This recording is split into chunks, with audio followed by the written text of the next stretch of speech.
If you've ever wondered why some photos grab your attention whilst others fall flat, there's a simple reason, and in this video I'm going to show you an 8-point process for a more intuitive approach to your photography that guarantees every shot you take is compelling, draws the viewer in, and makes that viewer want to look and linger at your photos. So the all-time greats of photography don't rely on either prescriptive rules like the rule of thirds, or constantly upgrading their gear, for example, in order to get great photos. What they do is what I am about to teach you, and you'll be able to apply these tips to your photos as soon as you finish the video. My name's Tony Eveling and I'm a landscape and travel photographer from the UK, so stay tuned to the end of this video because I'll be showing you how these 8 simple steps allow you to apply the rule of thirds, the golden ratio or the golden spiral, and even knowing when to break the rules without you ever having to think about it.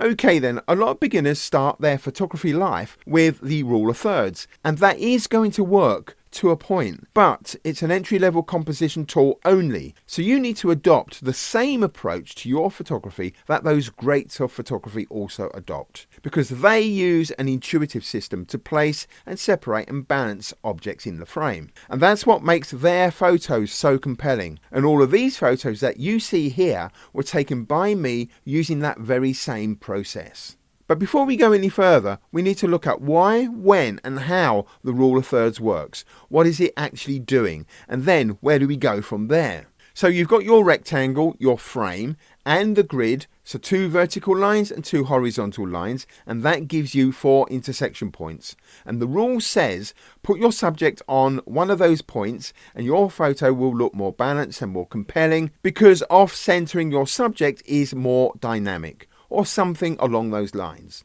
Although the reality is that both symmetry and asymmetry, i.e. the rule of thirds, are of equal importance in photography.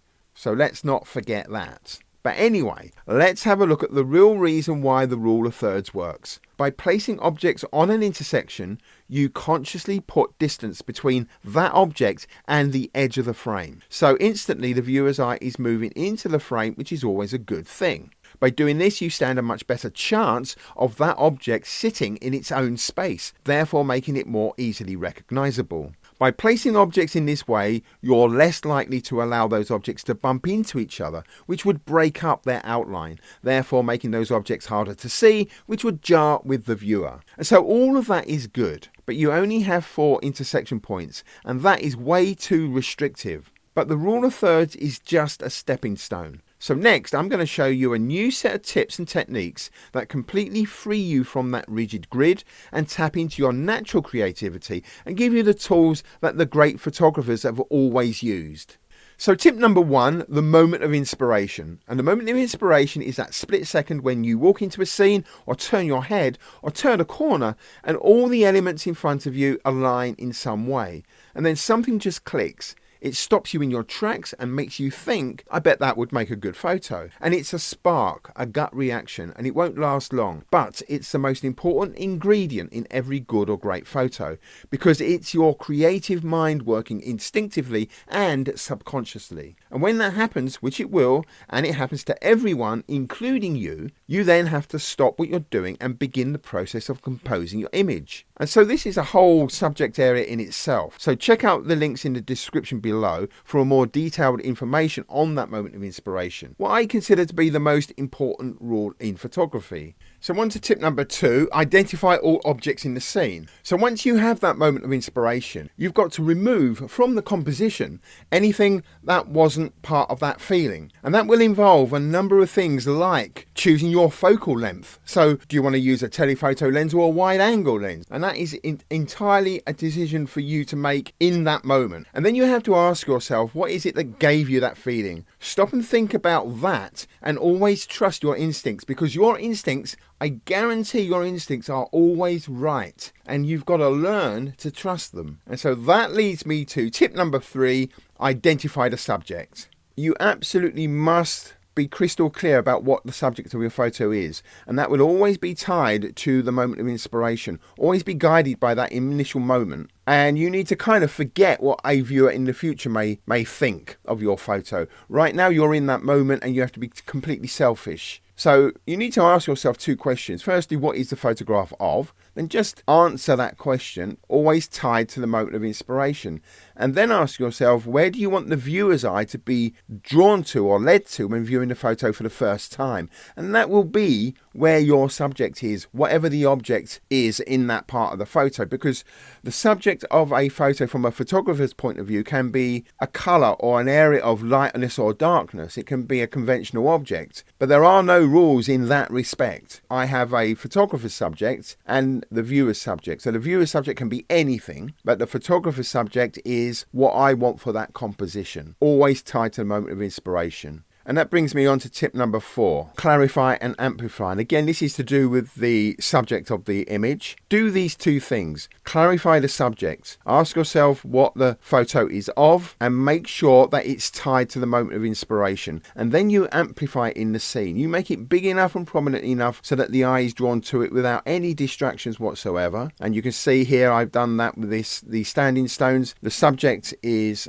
that big one in the middle, surrounded by a very atmospheric sky and ground with that frosty green grass, but I've chopped all that off, even though that's very important for the atmosphere of the photo. So I've really amplified that subject there. And I've got this photo very different again. The subject here, I've amplified that. I've absolutely clarified it and then amplified it. And that is the traffic island in the middle of the frame. Very mundane, very dull, I suppose. And I don't really care what a viewer in the future thinks. You can say that the subject is the whole street scene. You can say it's the houses on either side. That's fine. But for the purpose of composing this photograph, you've got to clarify and amplify that subject. And then we move on to tip number 5. Provide space around all objects. Again, this is something that after you've had that very intuitive moment, the moment of inspiration, you need to stop. And when you're juggling all these objects in your frame, you need to make sure, as far as possible, that there is space around every object in that frame. So if we look at this photo here of this silhouetted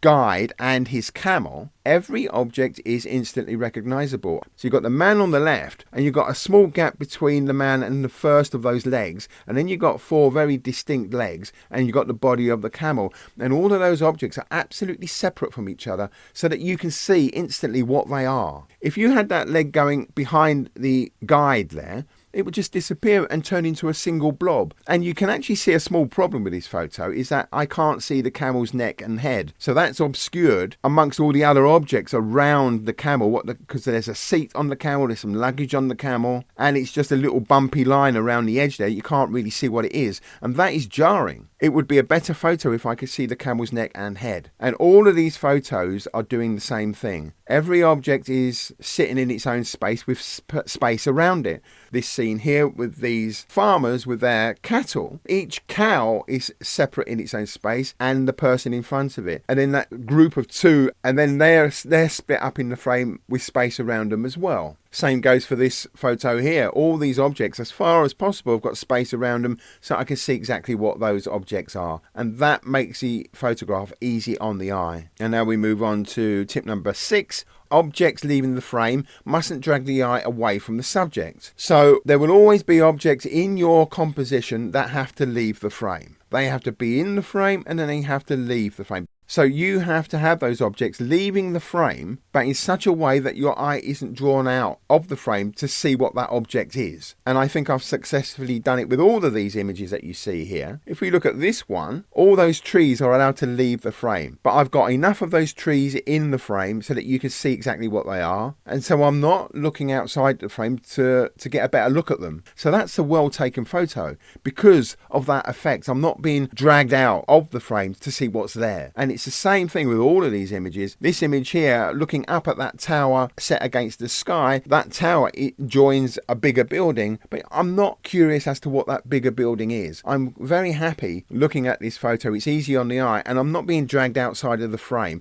And that leads me to tip number 7. Every object has to be instantly recognizable. So with this image here, I've got a number of objects. I've got the road, I've got the hedges to the side of the road, I've got those trees in the background, I've got that red post box on the left and the house. So all those objects have to be instantly recognizable, enough to give the viewer enough information about what's going on. So the subject in this photo is that area here where the road leads into. It's not the house, it's not the post box. That's the photographer's subject. Doesn't matter what the viewer thinks in the future. You've got to be laser focused on that. But that house absolutely is important for the photo. So I've set it against the sky, and that's allowed me to see the outline of the house. I've got that very red post box set against the green vegetation, so I can see the outline of that post box. And actually the post box and the house balance each other out either side of that road. And that is all part of the moment of inspiration. And that principle applies to all of these photos. So all of these objects are instantly recognizable, and that allows the viewer to look at these photos and feel comfortable. And now tip number 8, use post-processing to balance up the image. So for me, post-processing is an absolutely integral part of the picture making process. It's not an afterthought, it's the second half of taking the photo for me. And if you look at these examples here, this is what came off the sensor with the least amount of processing in order to give me a blank canvas for what I want to do for the image. And this is what I got afterwards. And so if we're looking at this image, the subject area is this area here, and that's an image and that's an area that I made brighter than the rest of the photo so that the eye is drawn to that area. That's what I saw when I was there taking the photo. That was part of my moment of inspiration, and that hasn't come out on the basic version of that, just a profile applied in Lightroom. I've had to go in and almost recompose using post-processing to get back to what I saw when I had the original moment of inspiration. So post-processing is absolutely critical to the taking of a photograph. And if you did wonder how I did this, I do have some presets specifically for making changes that you see here, and you can get access to them in the description below. So let's just have a quick look at this compositional flowchart, which is really just a distillation of all the things that we've been talking about in the previous few minutes. And it's what I consider to be a kind of equation, if you like, that if you follow it, it guarantees good or great photographs every time you press the shutter in terms of composition. So you've got the creative side on the left, starting with the moment of inspiration. They are the creative processes from intuition and gut feeling. And then we go on to that middle box where you sort of mechanically put space around objects and decide how much of an object is allowed to leave the frame. And then balancing the whole thing up so that the viewer's eye goes straight to the subject without being dragged away in any way. And that will create your final image. And together, these two boxes combined will create the final image. So then the really interesting bit here is the right hand side of this flowchart, what I call compositional templates. So you've got the rule of thirds, golden ratio, golden spiral, and then none of the above, which is when we consider a composition to be breaking the rules. So when you look at your final image created by these more creative processes, you're going to look at them, and when you kind of reverse engineer them, you'll find that some of these images employ the rule of thirds or the golden ratio or the golden spiral, even though you didn't apply them in any way whatsoever. And that's because if you follow the creative processes on the left hand side of the equation, your composition will often align to one of those templates or none at all. So you don't have to know when the rule of thirds will work, and you don't have to know when you need to break the rules, because it's all contained in this system here that you've just learnt in this video. And so that's the point really that I'm trying to make. You no longer need to force